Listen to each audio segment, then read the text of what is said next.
Hello and welcome back. You join us on the annual family holiday at Goathorn Cottage. Welcome to the long free ride.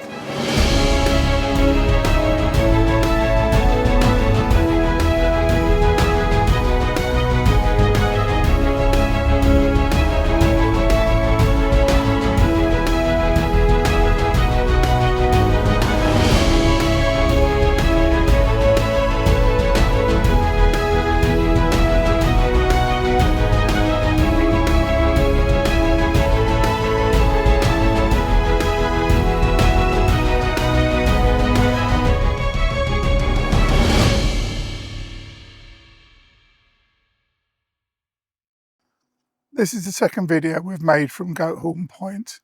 It's a remote location in Poole Harbour, but if you want to know much more about it, please go and have a look at our previous video. Goathorn Point is a finger of land on the western side of Poole Harbour. The cottage is at the end of this finger of land and was once the end of the line for an industrial railway bringing clay and stone from the Purbeck hills. This was then loaded onto ships to be taken across the harbour to make Poole pottery, as well as heading to other ports such as London and Liverpool. The cottage sleeps 10, with 2 double rooms, 2 twin rooms and 2 single rooms, as well as 2 shared bathrooms. But to be honest, most of your time is spent outside, on the decking, in the lounge or feeding hungry mouths from the kitchen. The nearest house is around a mile away, and the closest town is Goathorn Castle, which is about a 4-mile drive. Across the bay is the entrance to Poole Harbour, the mansions on sandbanks, along with the islands of Brownsea, Fursey and Green Island. It's been a long time since we last did a video, and so in this episode we'll give you an update on the holiday here at Goathorn, as well as what's been going on in our personal lives, what's happened with our car, or should we say cars, and what's been happening with my chest. But first of all, let's have a look at some of the fun we've been having. The first full day of our stay was beautifully sunny, and my nieces, along with their 3 other teenage friends that were staying, were itching to go to the water park near Goathorn Castle. I was dispatched as one of 2 official photographers, but in the bright sunshine I spent a lot of my time filming trees instead of the people because I just couldn't see the phone screen. John was really not very impressed with my contribution when I returned, and particularly with just the head of one of the tallest adults on a trampoline popping into view only every now and then. See what you think and have a bit of a giggle.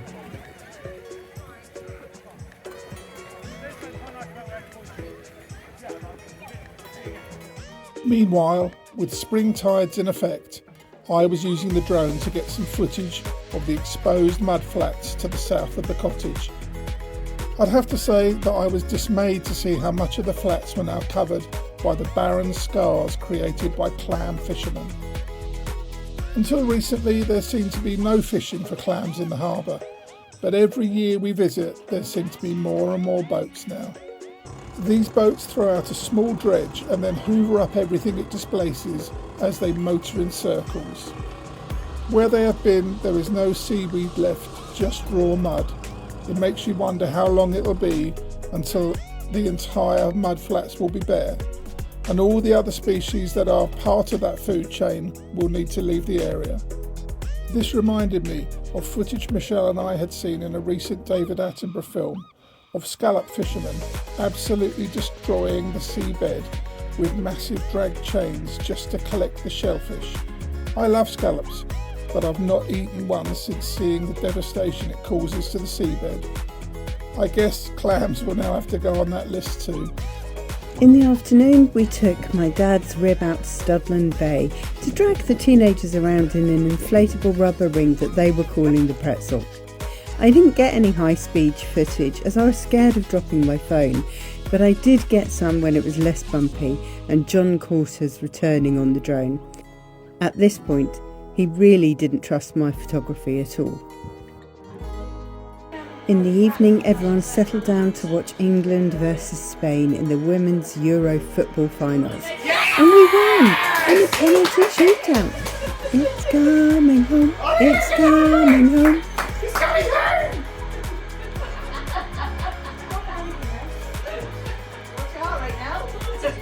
The next morning I was awake very early watching the sunrise across the harbour. It really is one of the most peaceful places in the world.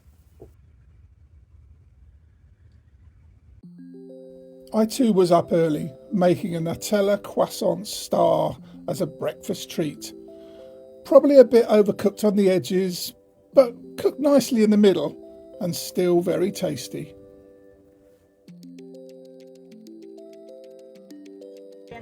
Crabbing is another Goathorn tradition, and this year we were getting them out by the bucket load, but we did release all of them back into the shallows.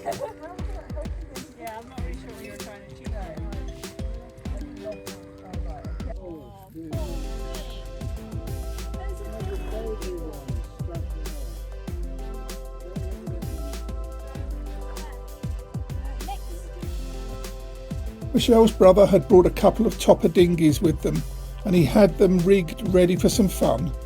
Michelle's nieces took their friends for trips around the bay, showing them the basics of dinghy sailing.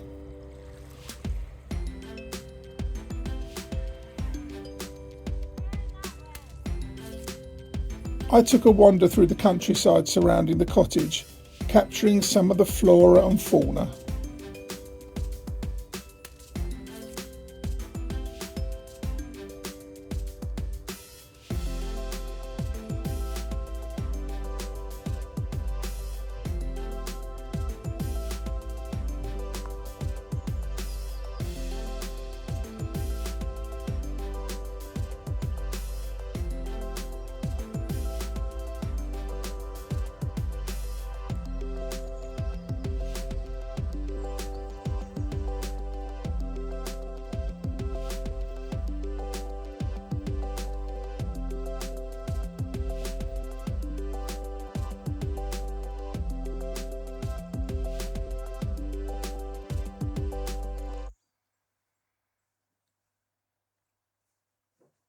In the evening, we went out for a celebration meal at a local restaurant for my mum's birthday.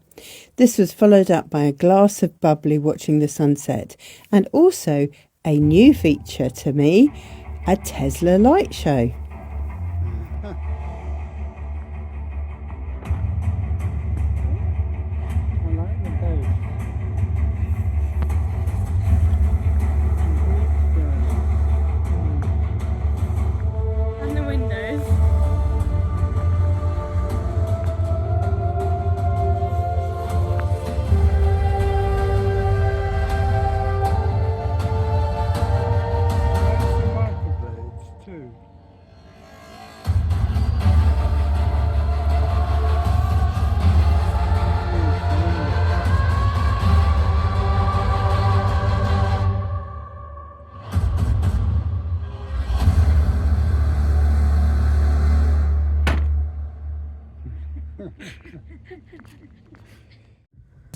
The following morning there was a good breeze, so I flew a kite from the pier.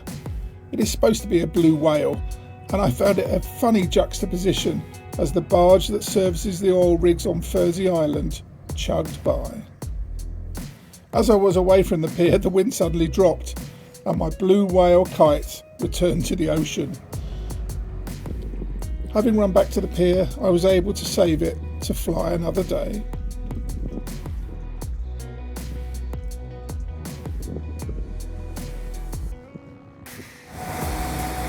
With thunderstorms a possibility the following day, my parents and I decided to take the boat to Wareham and have lunch there. John joined us, but he cycled on some of the trails that crossed the surrounding heathland.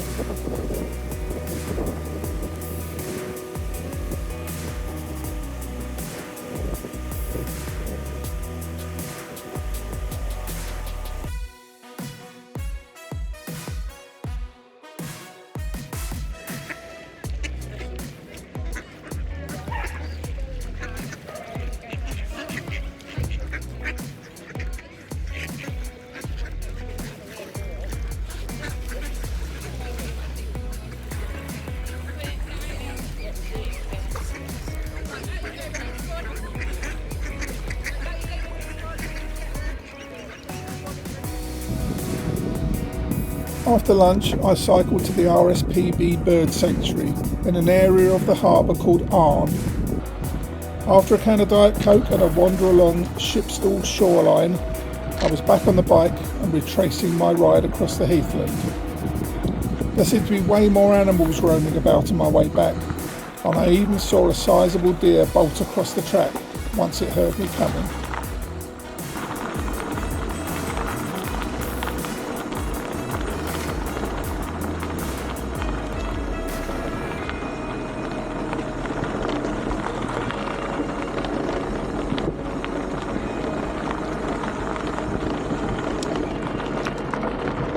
The forecast for the last day had a high chance of thunderstorms and an amber warning from the Met Office. The storms were very definitely around, but they fortunately slid by us and deposited their rain onto sandbanks and Bournemouth. After another glorious sunset, we had a few drinks around the fire pit while the teenagers toasted marshmallows. It had been a glorious week, enjoyed by all.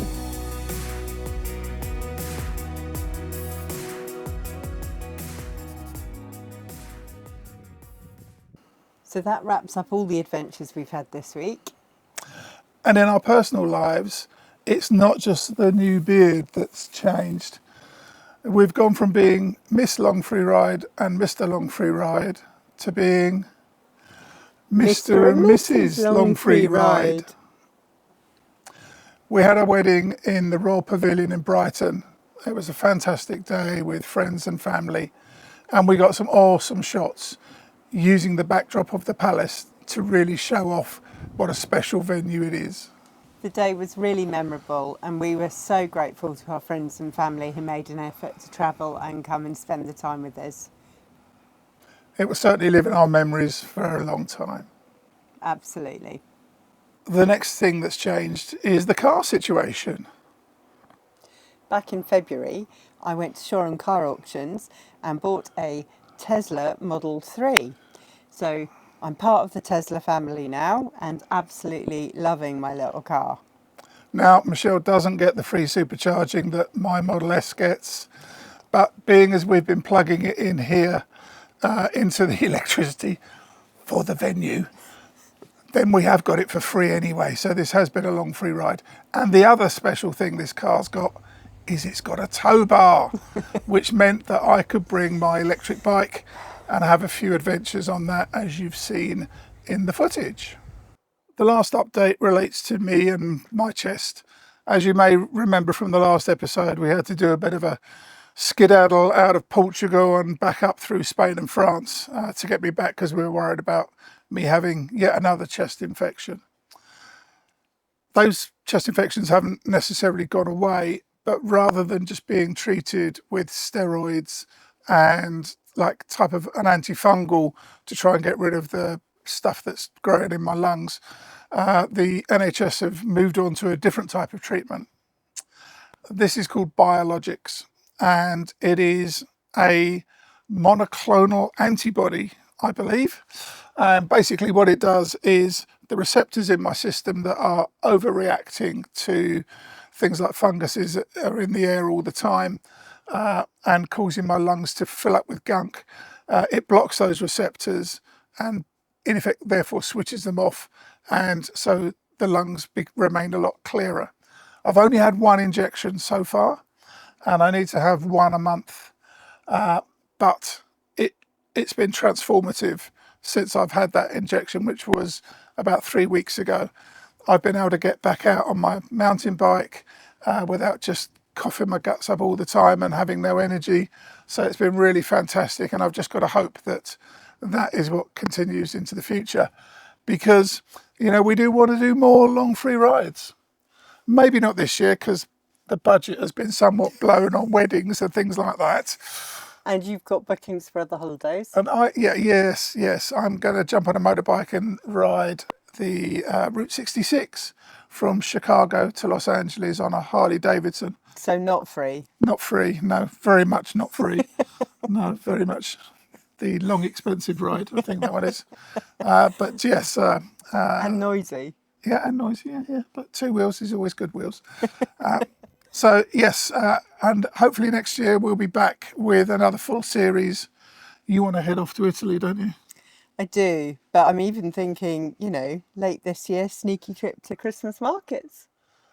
Another special. Anyway, let us know what you think of our wedding pics and that sort of stuff down in the comments below. And thanks for watching. If you've not yet seen our free rides to Norway to see the midnight sun, or to Spain and Portugal to see their very many historic cities, we recommend you take a look by clicking the links above.